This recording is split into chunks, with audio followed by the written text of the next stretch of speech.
আজকে হলো বিপত্তায়নী ব্রত। আর আমি এই বিপত্তায়নী ব্রতটা না সব সেই ছোটোবেলা থেকেই করি। যখন মা মামার বাড়িতে গেছিলো তখন আমার বয়স ওই 10 কি 11 বছর হবে। তো মা মামার বাড়িতে যাওয়ার পরে মা আর বাড়িতে আসতে পারেনি, পরে এসেছিল। তো তখন এইবার মা বলল যে উম, যদি বিপত্তায়নী ব্রতটা যদি না করা যায়, যদি ছেড়ে দিই তাহলে আর হয়তো আমরা করতে পারবো না। তো আমার একটু ছোটোবেলা থেকে একটু পুজো টুজো করার খুব আগ্রহ ছিল। সবাই করছে আমিও করব, সবাই উপোস করছে আমিও করব, সবাই মন্দিরে যাচ্ছে পুজো দিতে আমিও যাব। তো এইটা ছিল। তো সেটার জন্যই হচ্ছে এবার তখন বাবু বললো ঠিক আছে আমি তোমার পুজোর বাজার টাজারগুলো করে এনে দিচ্ছি, তুমি বিপত্তায়নী ব্রতটা করো। আর বিপত্তায়নী ব্রতটা করতে গেলে সাধারণত 13 রকম ফল, 13 রকম মিষ্টি, 13 রকম হচ্ছে 13টা পান, সুপারি, আলতা, সিঁদুর সব মিলিয়ে ঝিলিয়ে তোমাকে দিতে হয়। তো আমি তো জানতাম না কী কী লাগবে না লাগবে। পাড়ার একটা কাকিমা ছিল, সেই কাকিমার থেকে সবটা জানতাম। কাকিমা কী কী লাগবে কাকিমা সেটা বলে দিত, এইগুলো লাগবে এইগুলো লাগবে। আর আমার বাবু সেইগুলো সবটা কিনে এনে দিত। তো তারপরে যাই হোক 13টা লুচি খেতে হবে, ওগুলো তো খুব একটা এক্সাইটিং ব্যাপার যে আমি 13টা লুচি খাবো। আমার বাবা সবটাই করে দিয়েছিল। তো যাই হোক সেই ছোটবেলা থেকে আজ পর্যন্ত আমি বিপত্তায়নী ব্রতটা করি, মা আর করে না। তো বলতে বলতে না ভুলে যাই যে কি বলবো আর কি বলবো না, কিছু কিছু কথা থাকে। তো তো আজকে সেই বিপত্তায়নী ব্রত। তো এই সকালবেলা আমি উঠে রান্না বসিয়ে দিয়েছি, কেননা চান করে মন্দিরে যাবো, পুজো দিয়ে এসে আবার রান্নাঘরে ঢুকবো। তো ভালো লাগছে না, আর উপোস করার পরে না আমার নিয়ে খুব কষ্ট হয়ে যায়, আর মনে হয় না যে কিছু করি। তো তারই জন্য আমি ভাবলাম এই রান্না বান্না করে তারপরে আবার চান করে মন্দিরে যাব। তাই রান্না বসিয়ে দিয়েছি, বেশি কিছু আজকাল করবো না। কালকে বাবা চাল কুমড়ো এনেছিল, তাই চাল কুমড়োটা নারকেল দিয়ে করব, আর সয়াবিন দিয়ে পটল দিয়ে রান্না করব। তো সেই মতন বসিয়ে দিয়েছি, বাবা পুজো বাজারও করতে গেছে। তারপরে মন্দির থেকে এসে ওই লুচি করতে হবে। আর সবচেয়ে বড় কথা কি, নিজের জন্য কিছু করতে না ভালো লাগে না। বিয়ের আগে মা করে দিত, কিছু পছন্দ মতন কোনো জিনিস করতে বললে মাই করে দিত। আর এখন কিছু পছন্দ জিনিস নিজের জন্য করতে হলে নিজেকেই করতে হবে। আর নিজের জন্য কিছু করতে গেলে না সে আর মনে হয় না যে কিছু করি বা কিছু খাই, ভালো লাগে না।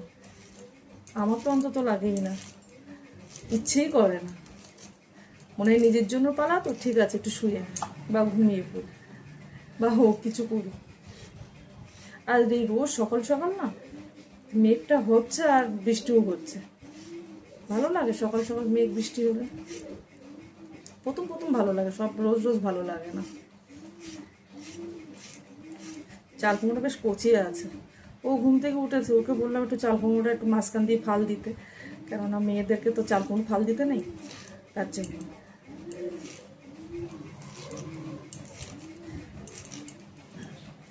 আমার মাকে দেখতাম সবসময়, ধরো দাদা বাড়িতে থাকতো না, বাবু বাড়িতে থাকতো না, তো আমার মা এই চাল কুমড়ো কাটতে গেলে কী করতো, একটা বিচুলি নিত, খড় নিত, খড়, বিচুলি মানে খড়। তো এই খড়টাকে এই চাল কুমড়োর উপরে আর লম্বা লম্বি করে দিয়ে দিত, মাঝখান দিয়ে ফাল দিত।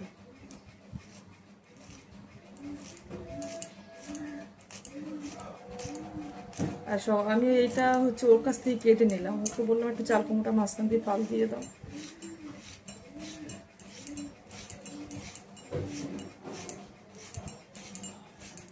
রোজ রোজ না একঘেয়েমি লাগে, ভালো লাগে না। মনে হয় কখনো একটা দিন যদি শুরুতে খুব ভালো লাগতো।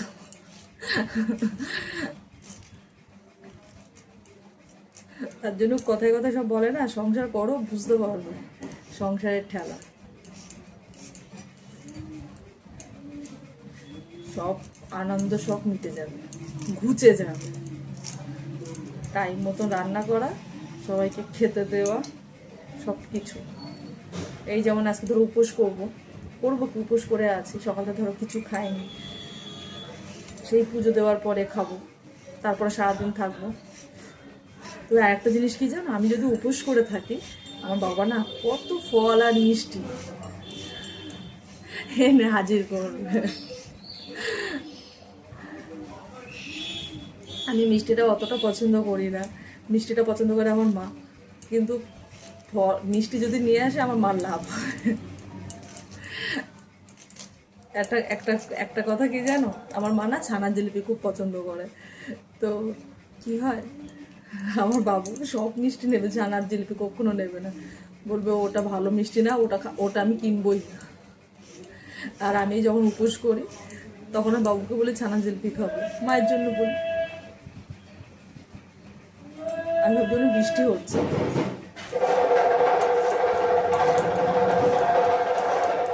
সকালবেলা এত যে ডুগডুগি বাজায়, কেউ চুল নেবের জন্য, তারপরে কেউ ঝুল ঝাড়ুর জন্য, যার যা রোজগার সে সেই পথেই বেরাবে তো, তাই না?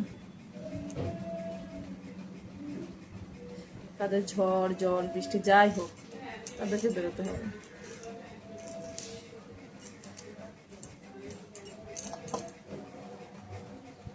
আমার এই একটা কাজ হয়েছে ভালো, রোজ সকালবেলা করে তোমাদের সাথে কিছুটা টাইম বেশ ভালো লাগে।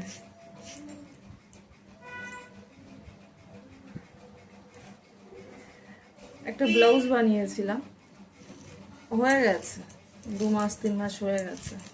তো সেই ব্লাউজটা হুক লাগাইনি, লাগাবো এই করতে করতে। আজকে মন্দিরে যাবো পুজো দিতে, ভাবলাম কাপড় পরেই যাবো, আর যে ব্লাউজটা বানিয়েছি ওই ব্লাউজটা পরে যাবো। অনেক শখ করে নিজের মতন করে ডিজাইন করে বানিয়েছি। তো সকালবেলা সেই ব্লাউজটা হুকগুলো লাগালাম।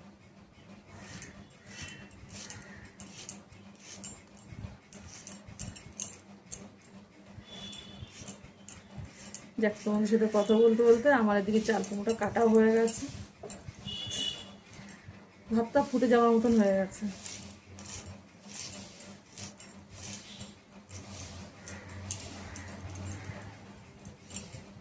ভাতটা ফুটে যাওয়ার মতন হয়ে গেছে। তো চলো মন্দিরে গিয়ে তোমাদের সাথে কথা বলবো, মন্দিরের কিছু ভিডিও তোমাদের সাথে শেয়ার করবো, ঠিক আছে?